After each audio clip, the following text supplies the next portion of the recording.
Vamos lá, pessoal, continuar aqui a parte 2, exercício 5. Né, que, aliás, tem um belíssimo enunciado, hein?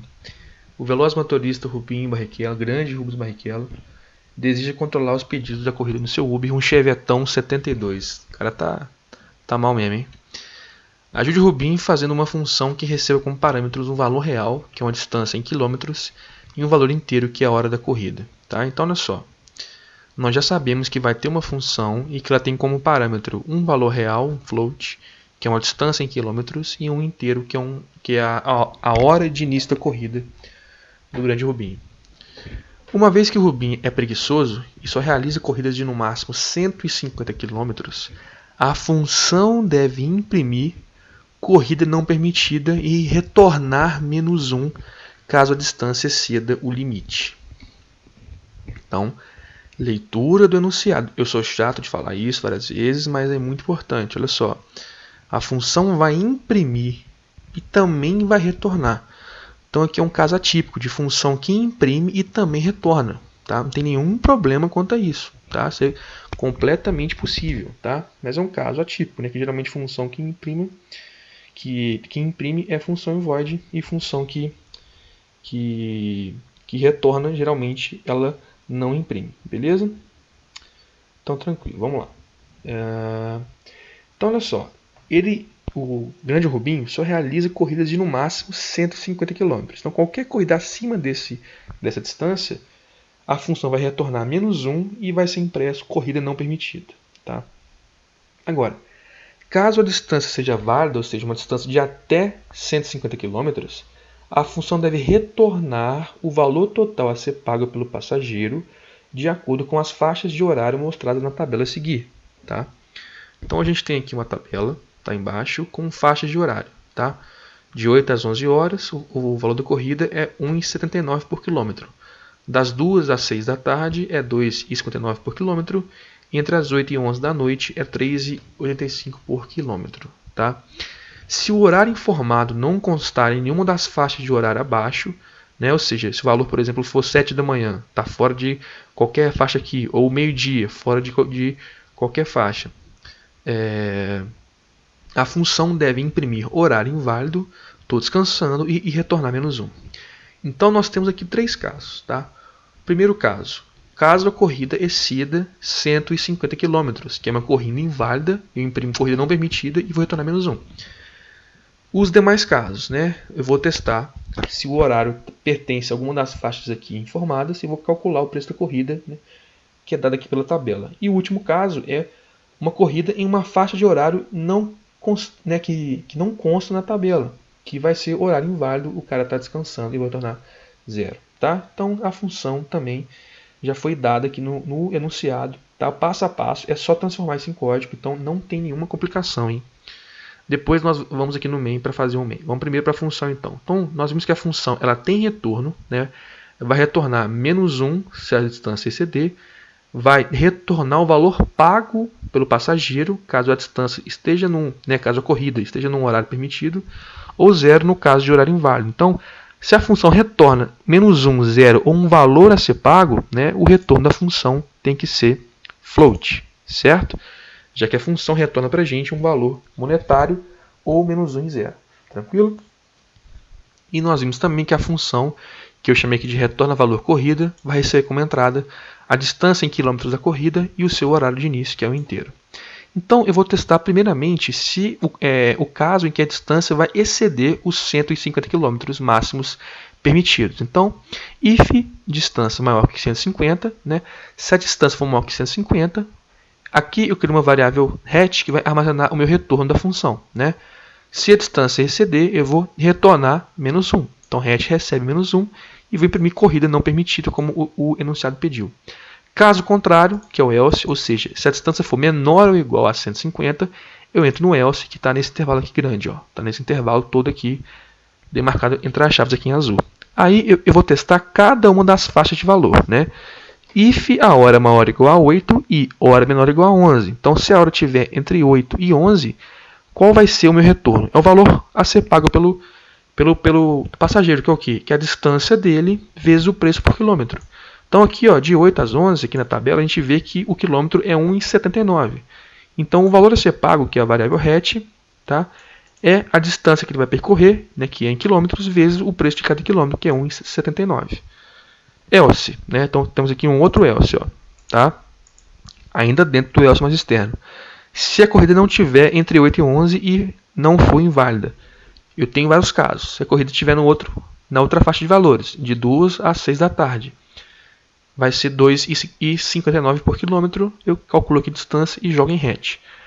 Caso contrário, eu vou testar na outra faixa. Se está entre 8 da noite e 11 da noite, o preço por quilômetro é 3,85 e jogo na variável hatch.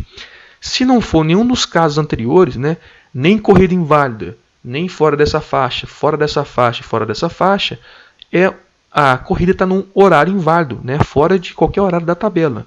Então ele diz que nesses casos, tá, eu vou imprimir horário inválido, estou descansando e vou retornar a zero. Está aqui, o retorno é zero e eu imprimo o que ele pediu. Tá? Então no final dos testes, depois do while, eu vou dar return na variável hatch. Hatch vai conter alguns dos valores obtidos aqui nos testes condicionais. Tá? Então é uma função sem maiores problemas, beleza? Então aqui não tem muito o que dizer do if e do else, né? É só testar caso a caso, tá? Então é muito importante que vocês façam if com else, tá? Para vocês evitarem problemas, tá? Um erro que talvez seja comum, né, é a pessoa fazer os testes assim, olha só. Vou fazer aqui, depois eu volto no nosso código, ó. Vou apagar aqui. Eu venho aqui, ó, apago os elses todos, deixo só com if, ó. If aqui, tá? Apago aqui o else, beleza? Apaguei aqui. Vamos voltar aqui, beleza? Apagar o else. Voltar aqui com retorno, né? Beleza? E aqui no caso, o último caso, é o caso da corrida inválida, que eu vou botar aqui um else indicando isso, tá? Então aqui esse else tem mais de um comando, então eu tenho que botar as chaves, né? Abrindo e fechando o nosso amigo else aqui. Tá difícil o teclado, hein?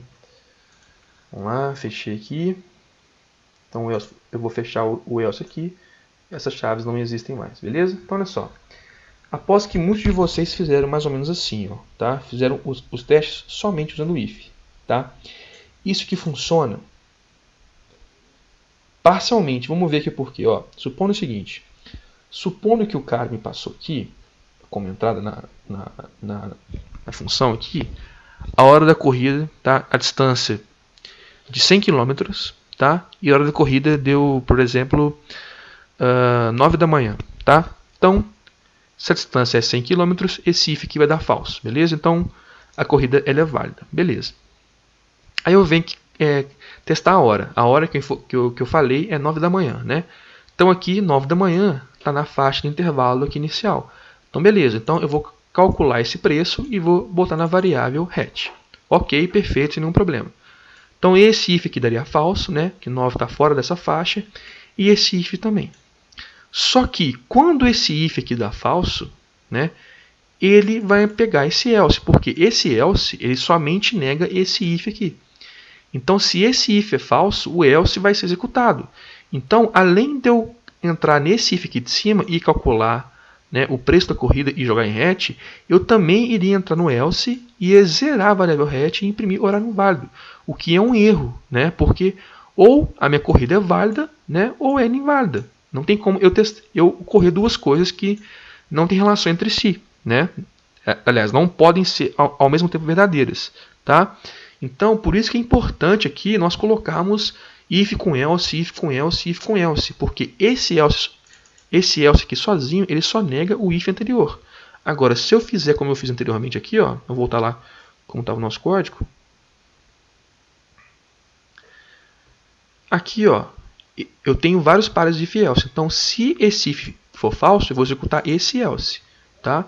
Se esse if for verdadeiro, no caso de ser hora 9, aqui eu vou calcular, então o else dele nunca vai ser executado. Então os comandos aqui entre as chaves vão morrer, vão ser descartados na hora, tá? Então, dessa forma, eu colocando if else, if else, if else, esse else aqui ele vai negar todos os casos anteriores, porque cada caso tem o seu else correspondente. Da outra forma, não. Eu tinha só um else para um if apenas, que então ele negava só o último if e não todos os anteriores, tá? Então tentem fazer testes, né, com código, como eu falei, para vocês verem a diferença, tá? Que isso é muito, muito importante. Então cuidado com isso na prova, tá? Esse else aqui, então, ele nega todos os ifs anteriores, tá? Então isso é muito, muito, muito importante. Beleza? Então a função está pronta. Vamos para o main. Elabore uma função principal para ler a distância percorrida, né, que está em quilômetro, e a hora da corrida. Então no main eu vou ler um float e vou ler um int. Int hora, float distância. Peço aqui a distância em quilômetros, variável float, scanf nela. Peço a hora da corrida, scanf na variável hora, que é o inteiro. Então tranquilo, sem nenhum problema, né? Além disso, a função principal, o main, deve chamar, né, realizar a chamada da função que nós criamos e imprimir o valor de retorno, isto é, o valor da corrida. Então, simples, né, gente? Vou chamar a função, passando como parâmetro a distância, né, que vai virar aqui a distância do parâmetro da função, e hora, vou passar para hora. Então, eu vou chamar a função, calcular o valor da corrida, seja ele 0 menos 1, né, ou o valor mesmo a ser pago, né, valor monetário, em caso de horário válido. Vou retornar para cá e vou imprimir com duas casas decimais, já que eu estou trabalhando com dinheiro, né? É cifrão o valor float com duas casas decimais. Tranquilo, gente? Então, mais um exemplo bem fácil, tá? Lembrando, eu poderia ter chamado a função fora do printf e depois imprimir o retorno, como nós vimos em exercícios anteriores da parte 2, tá? Então aqui eu fiz mais direto, já chamo a função, já calculo o retorno e o retorno já é impresso no lugar do porcentagem f, tá? Então, se eu executar aqui a função, vamos lá. Vamos supor que a minha distância seja 160 km, que é uma distância inválida. Ele vai lá, né? Vou botar aqui uma hora qualquer, 8, corrida não permitida, né? Como ele retornou menos 1 na função, né?